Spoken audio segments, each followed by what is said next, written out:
사도신경으로 우리의 신앙 고백하겠습니다. 전능하사 천지를 만드신 하나님 아버지를 내가 믿사오며 그 외아들 우리 주 예수 그리스도를 믿사오니 이는 성령으로 잉태하사 동정녀 마리아에게 나시고 본디오 빌라도에게 고난을 받으사 십자가에 못 박혀 죽으시고 장사한 지 사흘 만에 죽은 자 가운데서 다시 살아나시어 하늘에 오르사 전능하신 하나님 우편에 앉아 계시다가 저리로서 산 자와 죽은 자를 심판하러 오시리라. 성령을 믿사오며 거룩한 공회와 성도가 서로 교통하는 것과 죄를 사하여 주시는 것과 몸이 다시 사는 것과 영원히 사는 것을 믿사옵나이다. 아멘. 은혜가 풍성하신 하나님, 오늘도 주의 전에 나올 수 있도록 단잠에서 깨워주시고 발걸음 옮겨주시니 감사합니다. 오늘도 허락한 새날의 첫 시간 예배로 시작하오니 온종일 주님과 함께 있어 복된 날 되게 하여 주옵소서. 저희 백성들 건강하게 지켜주시고 오늘도 사건, 사고 많은 세상 가운데 안전하게 거할 수 있도록 주님 날개 아래 보호해 주옵소서. 저희 백성들 건강하게 지켜주시고 또 육체적 연약함으로 인해 어려움이나 고통당하지 않도록 주님 함께하여 주옵소서. 간절한 소원 가지고 주께 나왔사오니 기도할 때 들어응답해 주시고 이루어지는 것 보게 하여 주옵소서. 오늘도 하나님 아버지 몸이 아파 주님 앞에 기도하는 죄 백성들의 기도 들어응답해 주시고 또 이루어지게 하여 주옵소서. 온 세상 주관하시는 하나님의 사랑과 긍휼이 오늘도 땅끝까지 안 미치는 것 없도록 하여 주옵소서. 오늘도 자녀들 지켜주시고 세상에 나가 마음껏 사명 감당케 하여 주옵소서. 선교사님들 도와주셔서 복음이 땅끝까지 전해지는 일에 쓰임받게 하여 주옵소서. 오늘도 하나님 온종일 주님과 함께하며 주님 앞에서 살아가는 마음으로 살게 하여 주옵소서. 감사드리며 예수님 이름으로 기도합니다. 아멘. 우리 찬양 463장 보시겠습니다. 463장입니다.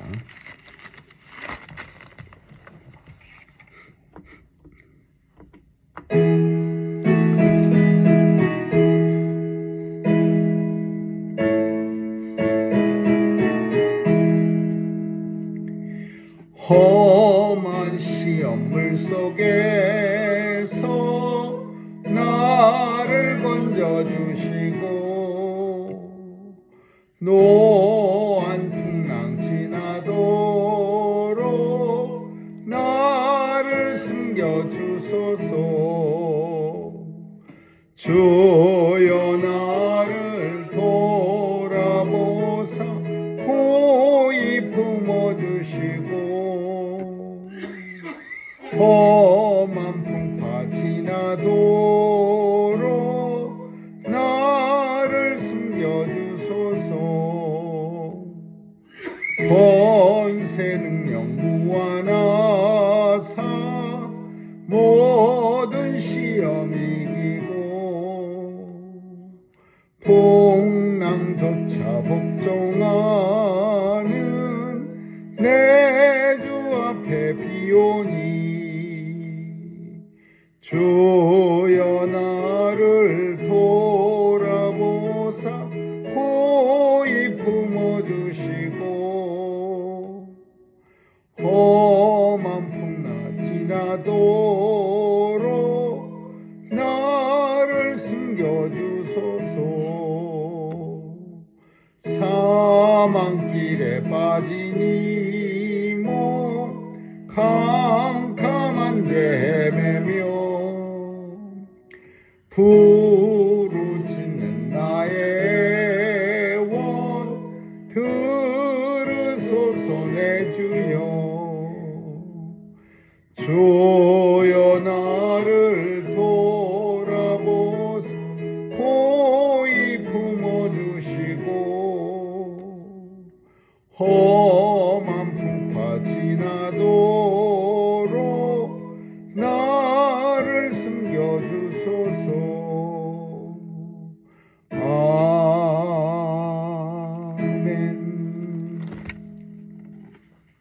하나님 말씀은 역대상 21장 보겠습니다. 1절에서 18절까지, 1절에서 8절까지 한 절씩 교대로 읽습니다. 역대상 21장 1절입니다. 사단이 일어나 이스라엘을 대적하고 다윗을 격동하여 이스라엘을 계수하게 하니라. 다윗이 요압과 백성의 들목에게 이르되 너희는 가서 브엘사베에서부터 단까지 이스라엘을 계수하고 돌아와서 내게 고하여 그 수요를 알게 하라. 요압이 가로되 여호와께서 그 백성을 지금보다 100배나 더 하시기를 원하나이다. 내 주 왕이여, 이 백성이 다 내 주의 종이 아니니까 내 주께서 어찌하여 이 일을 명하시나이까? 어찌하여 이스라엘로 죄가 있게 하시나이까 하나. 왕의 명령이 요압을 재촉한지라. 드디어 떠나서 이스라엘 땅에 두루 다닌 후에 예루살렘으로 돌아와서 백성의 수요를 다윗에게 고하니 이스라엘 중에 칼을 뺄 만한 자가 110만이요 유다 중에 칼을 뺄 만한 자가 47만이라. 요압이 왕의 명령을 밉게 여겨 레위와 베냐민 사람은 계수하지 아니하였더라. 하나님이 이 일을 괘씸히 여기사 이스라엘을 치심해 다윗이 하나님께 아뢰사 내가 이 일을 행함으로 큰 죄를 범하였나이다. 인제 간구하옵나니 종의 죄를 사하여 주옵소서. 내가 심히 미련하게 행하였나이다. 아니라. 아멘. 거기까지 읽겠습니다. 그 앞에 몇 장에서는 다윗이 주변의 나라들을 다 쳐서 복종하게 만듭니다. 하나님께서 은혜를 주셔서 모든 나라들을, 주변의 모든 나라들을 다 쳐서 종속하게 하고, 그리고 이제 조공을 바치는 그런 나라로 다 만들어 버립니다. 심지어 블레셋까지 쳐서 그 20장 마지막 절에 보면 블레셋 사람들이 가드 장대한 자의 소생이라도 다윗 손과 그 신복의 손에 다 죽었더라. 그러니까 가드 사람은, 원래 블레셋 사람은 장대한 사람, 아주 그냥 등치가 큰 사람들이 많았는데, 그런 사람들일지라도 옛날 가나안 정복 때는 블레셋을 점령하지 못한 이유가 장대한 사람들이 있어서, 철기 문화와 장대한 사람이 있어서 블레셋 사람을 점령 못했는데, 하나님이 다윗에게 은혜를 주셔서 이번에는 가드 사람이 장대하더라도 다윗 손에 다 붙였더라, 다 이기게 하였더라, 이렇게 내용입니다. 그러면 이런 큰 전쟁에서 승리를, 주변 나라 사람들을 다 복종시키고 조공을 받는 그런 나라가 되면은 하나님 앞에 감사해야 되는데, 다윗 왕은 이런 참 기쁜 일에 하나님 앞에 오히려 감사가 아니라 범죄를 합니다. 그 범죄가 뭐냐 하면은 인구조사입니다. 인구조사. 나라가 태평성대하고 부흥하고 발전하니까 다윗이 교만해진 겁니다. 그래서 이제 싹 둘러보면 온통 이제 이스라엘이고, 또 그냥 여기저기서 다윗 왕 만세수를 누리소서 뭐 이러면서 전부 그냥 다윗 하니까 다윗이 교만해집니다. 아, 그래, 내가 굉장한 사람이네. 내 백성들의 숫자가 그러면 얼마나 될까? 지금이야 정기적으로 뭐 여러 가지 이유로 인구 조사를 합니다. 그리고 인구 조사가 범죄라고 생각하는 사람은 아무도 없습니다. 그러나 당시에는 인구 조사는 범죄입니다. 하나님께서 허락하시면 사람이 늘어나기도 하고 줄기도 하는, 하나님이 허락지 않으면 또 하나님 앞에 범죄하면 인구가 줄어들고, 이걸 하나님의 영역인데 다윗이 이 영역을 이제 깨트리려고 하는 거예요. 깨트려 버린 거예요. 하나님의 범위를, 하나님의 하나님이 하시는 일을 다윗이 이제 나도 한다 이거죠. 이미 이 인구 조사를 해갖고서 아주 큰 하나님으로부터 진노를 받은 사람이 모세 때도 그랬습니다. 모세 때도 하나님이 시키지도 않았는데 모세가 내가 한번 몇 명이나 되는지 한번 살펴보지 그러면서 인구조사했다가 큰 고통을 당합니다.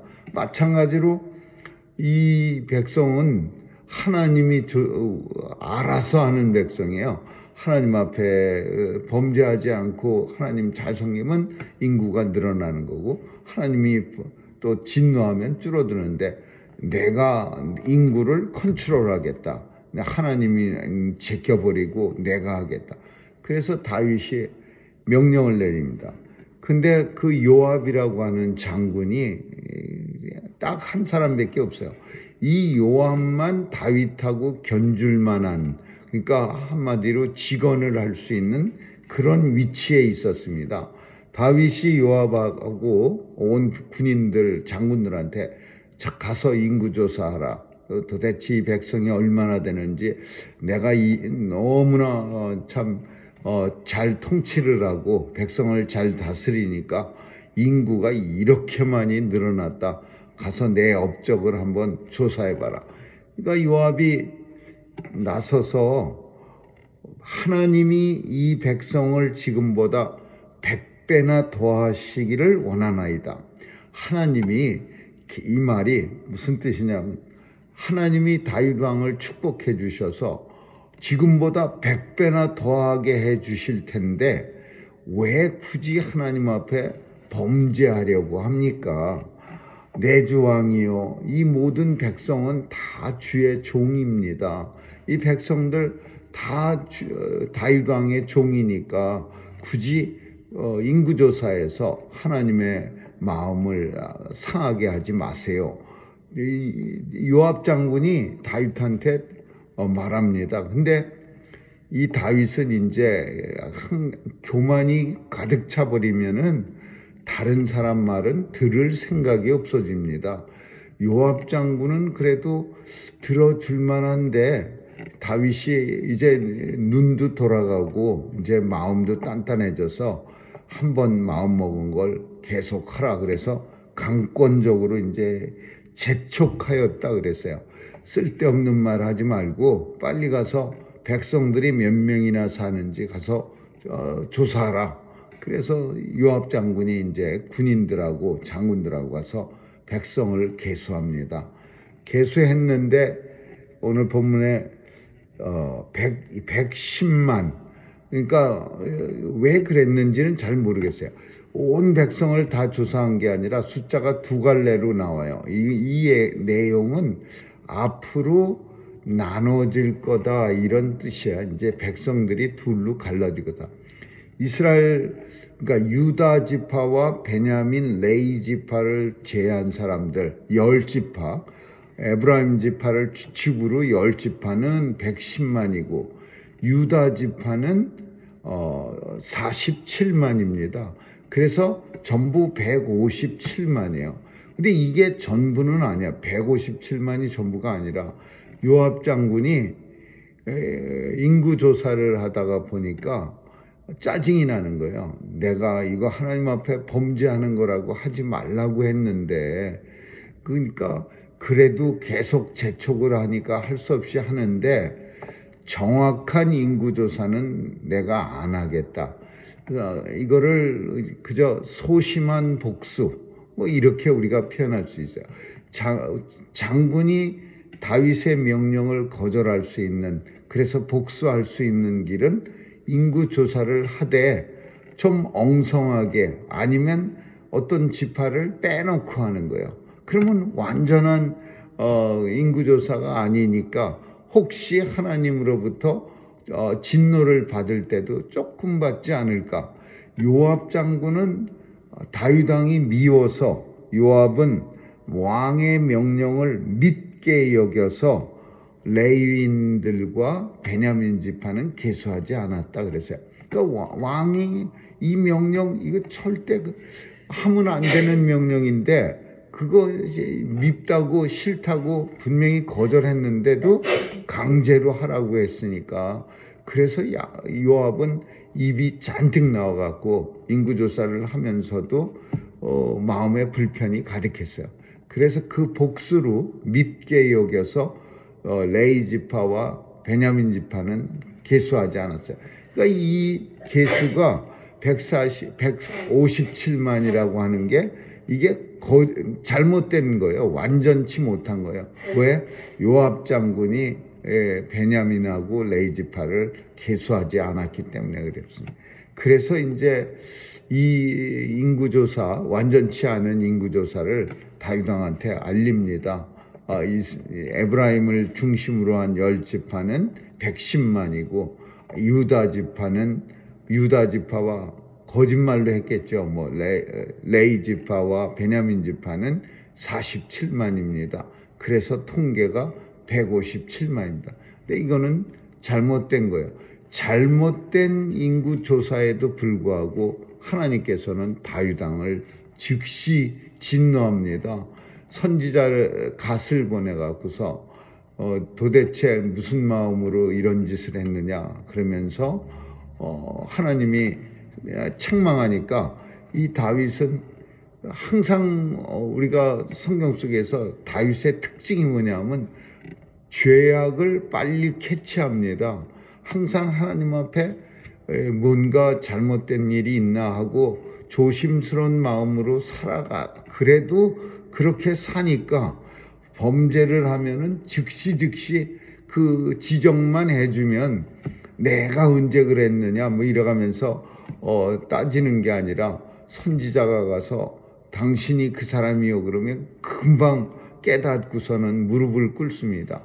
선지자 갓이 가서 이거는 잘못된 일, 하나님 앞에 범죄했습니다. 그러니까 즉시 무릎을 꿇었어요. 하나님 앞에 회개합니다. 그러면서 꿇었는데 하나님께서는 그냥 회개합니다. 그래서 넘어간 게 아니라 그에 상응하는 벌을 내립니다.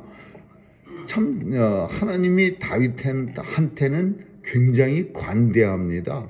사람들한테 벌 주는 사람이 요새는 모르겠지만은 누가 초이스를 줍니까? 뭐 네가 5대를 맞을래? 아니면은 운동장을 10바퀴를 돌래? 아니면 뭐 철봉에 거꾸로서 10분을 매달려 있을래? 뭐 이런 초이스를 주는 사람이 어디 있어요? 벌 주는 사람 마음으로 뭐 10대를 때리겠다 이렇게 하는데 다윗한테는 벌 줄 때마다 뭐를 선택하게 만드는 거예요. 그것도 초이스가 3가지나 됐어요. 하나님이 다윗한테 3 초이스를 줘요. 3일 동안 처음에는 첫 번째는 3달 동안 대적의 손에 쫓겨다니겠느냐. 이게 첫 번째고 두 번째는 3년 동안 온 나라에 기근이 넘쳐나게 나게 하겠느냐. 세 번째는 3일 동안 온 나라에 온역이 예병 그 장티푸스 같은 그런 콜레라 같은 그런 병 이렇게 퍼지는 병 그거를 말하는 거죠. 그게 3일 동안 온 나라에 창궐하게 하느냐. 그러니까 다윗이 가만히 있다가 3번째를 선택합니다. 온 나라에 전염병이 그냥 번져서 그 죄를 선택하겠습니다. 3개월 동안 쫓겨다니는 건 이제 질렸어요. 옛날에 10년 동안 쫓겨다녔으면서 3개월만 대적들의 손에 쫓겨다닌다니까 그거는 그걸 선택했어야죠. 백성들이 고통당하는 것보다는 내가 잘못했는데 내가 당하는 고통을 생각해요. 다윗이 이제 맛이 가기 시작합니다. 그렇게 훌륭했던 다윗이 3개월 동안 내가 대적들의 손에 쫓겨가겠습니다. 내 잘못으로 인해서 백성들이 고통당하거나 죽어가는 일은 하지 않겠습니다. 아니 이렇게 나오는 게 이게 원칙이고 이게 멋있는 그런 다윗 왕의 모습이죠. 근데 다윗 왕은 자기가 고통당하는 거는 피했어요. 나는 3개월 동안 대적들의 손에 피하지 않겠습니다. 두 번째, 3년 기근 받는 것도 원하지 않습니다. 3일 동안 온통 전염병 온역이라고 하는 그 장티푸스 같은 그런 게 넘쳐나도록 하겠습니다. 결국은 얼마만이 죽냐 하면요, 7만 명이 죽습니다. 7만 명이라는 사람이 이스라엘 사람들이 이 온역으로 인해서 죽어가는 거예요. 이게 다윗이 하나님 앞에 범죄하고 백성이 7만 명이 죽는 게 좀 너무 화나는 그런 일 아닙니까? 그리고 백성들이 7만 명 죽어가면 다윗은 이 모습을 보면서 정말 자기가 살아있으면 안 되는 거죠. 7만 명의 목숨을 뺏었는데, 그런데 참 안타깝게도 하나님은 다윗의 범죄로 인해서 백성 7만 명을 죽이고 이 일은 끝이 납니다. 오늘 본문을 통해서 참 잘못된 지도자는 백성들을 힘들게 하고, 그리고 그 책임은 꼭 심지어 하나님 앞에서도 책임은 다윗이 지는 게 아니라 백성의 희생으로 그 범죄의 결말이 끝나는 걸 보면 참 다윗을, 첫째는 하나님이 다윗을 정말 너무 많이 사랑하셨다, 이런 것을 우리가 알 수 있는 거고, 두 번째는 잘못된 지도자를 만나는 백성은 참 슬프고 슬픔에서 끝나는 게 아니라 큰 희생이 따르게 된다라는 것을 우리가 알게 되는 거죠. 이 일로 인해서 이 일 후에는 점점 다윗의 생각이 잘못되어집니다. 그동안 하나님 앞에 은혜를 많이 누리고 하나님 앞에 잘했는데, 근데 이제부터는 판단도 흐려지고 조금씩 이제 왕권을 가지고 나라가 융성해지기 시작하면서 다윗의 마음이 변하는, 교만해지기 시작하는 그런 모습을 우리에게 보여줍니다. 아무쪼록 오늘도 이 본문을 모습을 통해서 요압의 직언을 좀 들어서, 충성스러운 장군인데 그 장군도 이제 무시해버리는, 권력을 너무 많이 가지다 보니까 장군이 하나님께서 원하는 대로 다 주시는데 굳이 뭐 백성들의 인구수를 계수하면 뭐합니까? 하나님이 100배나 더해 주시기를 원하나이다, 이렇게 고언을 하는데도 재촉하니까 결국은 밉지만, 그래서 엉터리 숫자를 제공했지만 그래도 하나님 앞에 범죄하고 또 그 일로 인해서 하나님의 진노를 백성들은 받게 되는 그런 악순환을 우리가 보게 되는 거죠. 아무쪼록 오늘도 우리의 삶에서 조심스럽게 살아갈 수 있기를 주님의 이름으로 축원합니다. 기도하겠습니다. 좋으신 하나님 감사합니다. 오늘도 지도자의 잘못으로 백성들이 고통받는 일을 보게 됩니다. 다윗의 잘못은 7만 명의 백성들이 온역으로 죽어가게 합니다. 하나님께서 도와주셔서 교만하지 않게 지도자들을 붙잡아 주시고 늘 하나님 무서워하는 마음으로 백성들을 통치하게 하시고, 또 하나님 앞에 늘 겸손한 마음으로 살아가는 지도자들이 다 되게 해 주옵소서. 감사드리며 예수님 이름으로 기도합니다. 아멘. 주기도문으로 마치겠습니다. 하늘에 계신 우리 아버지, 이름이 거룩히 여김을 받으시오며 나라에 임하옵시며 뜻이 하늘에서 이룬 것 같이 땅에서도 이루어지이다. 오늘날 우리에게 일용할 양식을 주옵시고 우리가 우리에게 죄 지은 자를 사하여 준 것 같이 우리의 죄를 사하여 주옵시고 우리를 시험에 들게 하지 마옵시며 다만 악에서 구하옵소서. 대개 나라와 권세와 영광이 아버지께 영원히 있사옵나이다. 아멘.